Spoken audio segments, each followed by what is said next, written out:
You were not born to obey. You were not born to blend into the herd, to bow at the altar of comfort, or to drown in the noise of mediocre lives. You were born to rise, to rule yourself with the same force and fire that forged empires. But most never will. They'll follow every rule but their own. They'll praise humility, but secretly resent those who dare to shine. They will call your discipline arrogance, your ambition madness, and your strength dangerous. Good. Let them. Because power begins not with conquest over others, but with conquest over yourself. Nietzsche did not write for the masses. He wrote for the few, the dangerous few, who refused to be domesticated. This is your invitation to become one of them. In this video, we uncover Nietzsche's path to self-mastery. Not for the weak, not for the agreeable, but for those ready to rule. No apologies. No compromises. Only power. This is not motivation. This is transformation. Welcome to your awakening. You want to rise? Then begin with a funeral. Bury the part of you that still begs for the crowd's approval. That inner slave who trembles at rejection, who prays to be included, who fears being misunderstood. He must die. Because as long as you need to belong, you will never lead. The individual has always had to struggle to keep from being overwhelmed by the tribe. Nietzsche wrote, "If you try it, you will be lonely often, and sometimes frightened. But no price is too high to pay for the privilege of owning yourself." The herd loves equality because it fears excellence. It loves safety because it dreads sovereignty. The herd wants you obedient, predictable, harmless. A copy, never an original. You see, conformity is not just a social norm. It is a silent assassin. It strips away your boldness in favor of politeness. It teaches you to whisper when you were born to roar. And worst of all, it sells mediocrity as virtue, modesty, humility, consensus. But none of these built empires. None of these forged the Ubermensch. To kill the herd within you means to amputate your addiction to being liked. It means saying no when the whole room says wise.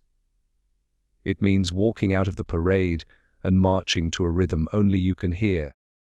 It means looking into the mirror and no longer seeing the child who once craved applause. This is the brutal beauty of Nietzsche's philosophic. He doesn't promise comfort. He promises freedom. But freedom has a price. And its name is solitude. To be free, you must be alone often. Not just physically, but psychologically. You must be willing to form your own judgment without checking who approves. You must become your own compass. You must begin to think dangerously. Because herd thinking is safe. It's the default setting of the unremarkable. But when you kill it, when you dare to become sovereign in thought and action, you awaken something ancient inside you. Something regal. Something violent. Not destructive for the sake of destruction, but for the sake of rebirth. To become who you are, you must destroy who you were trained to be. So ask yourself who taught you to shrink. Who rewarded your obedience? Whose approval are you still chasing? Slaughter the illusions. You were not born to be soft-spoken, self-doubting, and endlessly agreeable. You were born to challenge, to sharpen, to ascend. But you cannot do that until the herd dies in you. And here's the secret: once it dies, the crowd will fear you. But they will follow you. They'll call you mad at first, then genius. They'll hate your power, then worship your presence. That is the paradox Nietzsche understood. You must exile yourself before you can ever lead others. So rise above the crowd, refuse their comforts, reject their limits, and reclaim your throne. Because you are not one of them. You never were. You are the becoming. You are the fire. You are the one who dares. What rules you? That is the question most men never ask, because they are too busy obeying. They obey schedules, trends, superiors, morality handed to them like a leash. They think they are choosing, but they are following. Nietzsche doesn't ask you to be good. He dares you to be sovereign. At the heart of his philosophy lies one burning command: will yourself. A man who wills commands something within himself that renders obedience, or that he believes renders obedience. Your will is the throne, and either you sit upon it, or something else does. A parent's voice, a cultural rule, a political slogan, a cowardly comfort. The weak man is ruled by invisible kings, and worse. He thanks them for it. But the strong man, the one who walks Nietzsche's path, recognizes the will as the one true crown. Not the will of others, his own. You are either shaped by your will, or by the world's expectations. There is no in between. To rule yourself is not a metaphor. It is a practice. It means waking when you said you would, even when sleep seduces you. It means completing the work when no one is watching and no one will praise. It means speaking your truth even when your voice trembles, even when it costs you. Especially when it costs you. Your will must not be casual. It must be a sword. Because the world conspires to tame you. It sells distraction as entertainment. It sells compliance as virtue. It sells numbness as happiness. But your will, if disciplined, becomes a blade that slices through these illusions. Nietzsche believed in the will to power. Not domination over others, but command over oneself. Mastery of instinct. Mastery of fear. Mastery of weakness. You must become a creator. And the first thing you must create is your own law. You are not a creature made to obey. You are a creature made to will. But will without direction is chaos. So you must give it form. Craft your values, define your virtues, choose your code, and enforce it. Not because anyone demands it, not for applause, not for reward, but because it is yours. That is how a man builds inner nobility. Not by living up to someone else's ideals, but by forging his own, and living them with violence. Ask yourself, what do I tolerate in myself that a king would never allow in his kingdom? Laziness, excuses, self-pity. If so, then you are not yet ruling. You are being ruled. The discipline of will is ruthless. It leaves no room for softness masked as self-care. It forces you to war with the part of you that craves ease over excellence. That part must be conquered, not consoled. And once it is, you begin to move differently. Not with arrogance, but with command. People feel it. They sense that you are not pulled by the strings they dance upon. You become the still point in a spinning world. Nietzsche's Ubermensch is not born. He is willed into existence. Each act of discipline is a brick in your inner empire. So rule. Not others, yourself. Not someday. Today. Your will is your kingdom. And kings do not ask for permission. Let me tell you something: most men run from. Pain is not your enemy. Pain is not a punishment. Pain is not a curse. Pain is the hammer. And you, if you are worthy, are the iron. Nietzsche did not see suffering as something to be avoided. He saw it as something to be embraced, endured, even invited, because suffering, when faced consciously, becomes transformation. That which does not kill me makes me stronger. These are not motivational words. These are battle instructions, because the world will throw storms at you. Betrayal, loss, failure, ridicule. Most men will retreat into bitterness.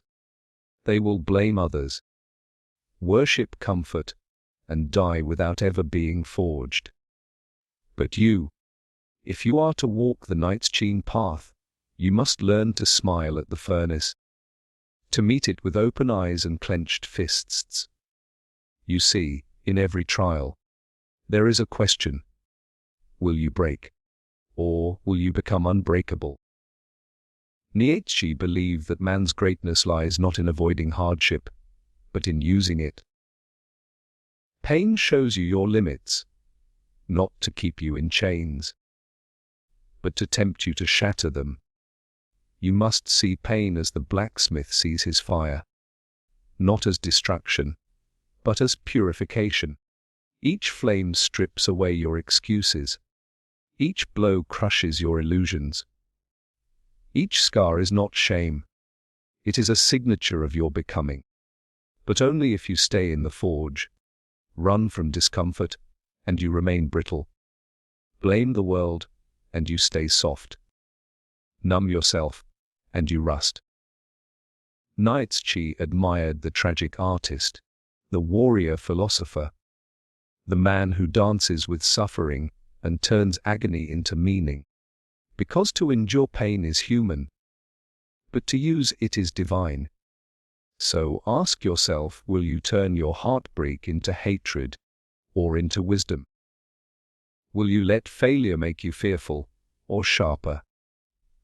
Will your wounds become walls or weapons? The world will not give you a crown for suffering. There are no medals for endurance. But there is something better: strength that cannot be stolen. And this kind of strength cannot be bought or borrowed. It is earned, moment by moment, by walking through fire and refusing to kneel. Nietzsche called this amor fati, the love of fate. Not tolerating pain, not surviving it, loving it, embracing every hardship as the chisel that sculpts your spirit. Saying yes, not just to joy, but to struggle, confusion, chaos, because all of it is yours. Only when you make peace with pain can you finally rule over it. And when others see you, silent, still, unshaken in storms, they will not understand, because they've never met a man who refused to run from the fire. They've only known men who begged to be rescued. You are the forge and the forged. You are the hammer and the anvil. Let pain do its work. Let it break what must be broken. Let it strip you down to what is real. And when it's done, what remains will be steel. To obey blindly is to rot inwardly. What society praises as discipline, submission, and morality, Nietzsche called it herd sickness. The average man obeys because it's safe, because it's easy, because thinking for himself terrifies him. And so he kneels. To tradition, to authority, to the cold comfort of, this is how it's always been. But Nietzsche's voice cuts through that fog like lightning. You must become your own lawgiver. Why do men obey? Because they are afraid to stand alone. They wear obedience like a badge, but it's really a leash. And they call it virtue. as if clinging to inherited rules somehow makes them noble. They do not live. They conform. They follow systems designed by the dead. Schools, churches, governments, codes of manners, all built to tame the wild animal inside man. But Nietzsche did not want man tamed. He wanted him awakened. He warned of the last man, that pitiful creature who wants only comfort, entertainment, and predictability. He obeys because rebellion might disturb his fragile peace. He does not risk. He does not create. He does not offend. He merely exists. Nietzsche saw obedience not as order, but as decay, because obedience suppresses the will. And the will to power, is the core of life. Without it, man is a ghost in his own body. But this is not a call to chaos. Nietzsche was not an anarchist. He did not preach disorder. He preached mastery. The alternative to obedience is not rebellion for its own sake. It is self-governance. It is building your own ethics, your own rules, your own hierarchy. You do not reject commandments just to spit at the past. You reject them to build something higher. This is the challenge. Can you look into the abyss of freedom and not flinch? Can you say, I will be responsible for my life, fully, ruthlessly, unapologetically? Most men cannot. They would rather obey a flawed system than forge their own. They would rather be told what to think, who to be, how to live, because then they never have to face the weight of true freedom. But Nietzsche's path demands that you face it. You must unlearn obedience. You must dissect every belief you inherited, from religion, from culture, from family, and ask her, does this make me stronger or smaller? Anything that weakens your will must be torn out, root and branch. You are not a sheep. You are not a disciple. You are not a cog in someone else's machine. You are a flame. And fire does not ask permission to burn. So what now? Do not seek a master. Become one. Stop quoting the words of prophets. Speak with your own thunder. Do not measure yourself by other men's standards. Forge your own law. Fierce, honest, and unshakable. And yes, it will be lonely at times. But that loneliness is not punishment. It is the price of sovereignty. Because to obey is to dissolve, but to disobey, wisely, purposefully, powerfully, is to become. So walk away from the herd, shatter the idols, disobey. Not as rebellion, but as rebirth. Because in Nietzsche's world, obedience is the slow death of greatness. And you, if you dare, were not born to kneel. You were born to reign. What is life really? Not comfort, peace. Not happiness. Life is struggle. Life is expansion. Life is the will to power. In Nietzsche's philosophy, the will to power is not about politics or tyranny. It is deeper, more elemental. It is the force behind every act of growth, creation, transformation. It is not a hunger for domination over others. It is the unrelenting drive to dominate yourself, to master your instincts, to shape your chaos into form, to ascend, not in social status, but in spiritual force. Look around you. Most people live like shadows. They chase security, not greatness. They want to be liked, not feared. They would rather be accepted than exceptional. They silence their inner flame to fit into cages they never chose. Nietzsche spits on that life. Man is something that shall be overcome, not preserved, not worshipped, overcome, transcended, transformed. The will to power is not about what you own. It is about what you become. It begins in the battlefield of the self. To Nietzsche, every weakness in you, your fear, your laziness, your need for validation, is not an enemy to run from, but a challenge to crush. The will to power says, do not ask for strength. Create it. Forge it through fire and solitude. It is this will that makes the artist paint. The philosopher question, the warrior rise after defeat. It is the force that turns words into wisdom, silence into speech, chaos into character. Do not mistake passivity for peace. Peace without growth is just decay. The man who avoids struggle is not wise. He is asleep. And the man who fully awakens to his own power no longer lives like others. He walks alone. He speaks with purpose.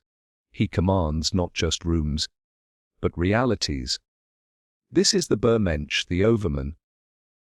Not a tyrant, but a creator of values. He does not inherit his morality, he builds it. He does not ask what is allowed. He asks what is possible. And through that question, he reshapes the world in his image. But bewaring the will to power demands responsibility. You cannot chase power and cling to victimhood. You cannot evolve and complain. You cannot reign and whine. You must be ruthless with yourself. Every excuse is an insult to your potential. Every compromise is a betrayal of your future self. Every moment of self-pity is a missed opportunity to rise. Because the will to power is life itself trying to break through you. It is not about status. It is not about applause. It is the silent, eternal drive to become more, not better than others, but greater than your former self. So ask yourself, do you feel restless? Good. That is your will waking up. Do you feel like you don't belong? Perfect. You're not supposed to. Do you feel the pull to rise above mediocrity? Then do it. Ruthlessly, relentlessly, without apology. You don't need permission. You don't need approval. You need will. The world is not moved by those who wait. It is reshaped by those who act. With fire in their chest and thunder in their voice. So become the storm. Let your power rise not as arrogance, but as destiny. Because in the end, the one who lives fully, freely, and fiercely is the one who never stopped climbing. And so I ask you, are you merely surviving, or are you mastering?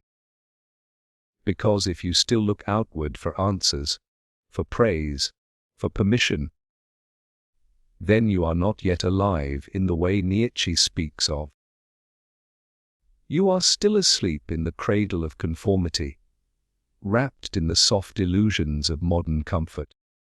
But if something stirs in you now, if these words have awakened a fire, then do not extinguish it. Let it burn everything false within you. Do not seek to fit in. Seek to ascend. You were not born to obey. You were not born to repeat the virtues of the herd. You were born to create your own table of values, to stand alone when necessary, and to become the sculptor of your own soil.